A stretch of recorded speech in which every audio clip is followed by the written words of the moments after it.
नमस्ते सभी को स्वागत किया है मेरे यूट्यूब चैनल से और बात करेंगे आज आप लोगों के साथ Q3 का रिजल्ट के बारे में। Q3 result live updates. Bluestone jewellers shares decline 4%, India cement down 3% ahead of earning.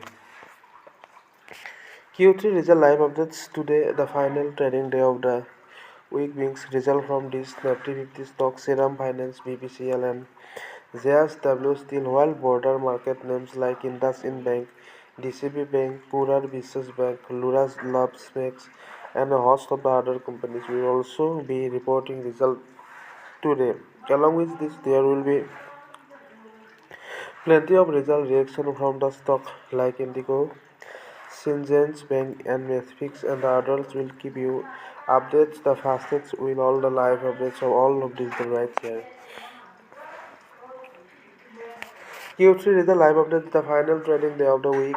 Promise to be full of the action with the regard the quarterly result with over 50 companies reporting earning today as well from the Nifty 50. Shriram Finance, the stock that has been in the spotlights for it is the mega deal. Along with the JSW Steel and Cipla will be reporting their result today. From the border market, IndusInd Bank, GCPL makes, Laurus Labs, JSW Energy, DCB Bank, Karur Vysya Bank, India Cements, Sona BLW, Urban Company, Nuvama Wealth Management, Sterlite Technologies, Paras Defense, Stylam Industries, Welspun Specialty Solutions। और आप लोगों ने देखा result live updates.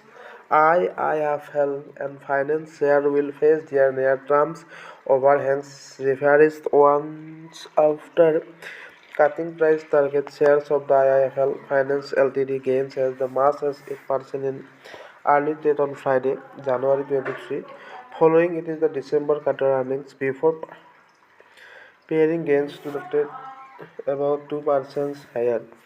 The company reported a profit of tax of 131.37 crore in the third quarter, more than the 118.5 crore in the previous year and 125 crore in the previous quarter. Q3 result live updates. Tanla Platforms share jumps 13% after first double-digit revenue growth in 6 quarters.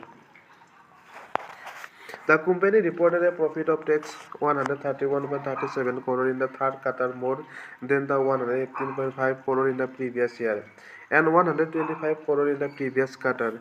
Its revenue increased 12.1% to 1,121.03 crore from 1,000.4 crore in the year ago period. It was also up 3.9% sequentially from 1,078.47 crore. This was the first instance after the first quarter of financial year 2025 that the company saw revenue growth in excess of 10%.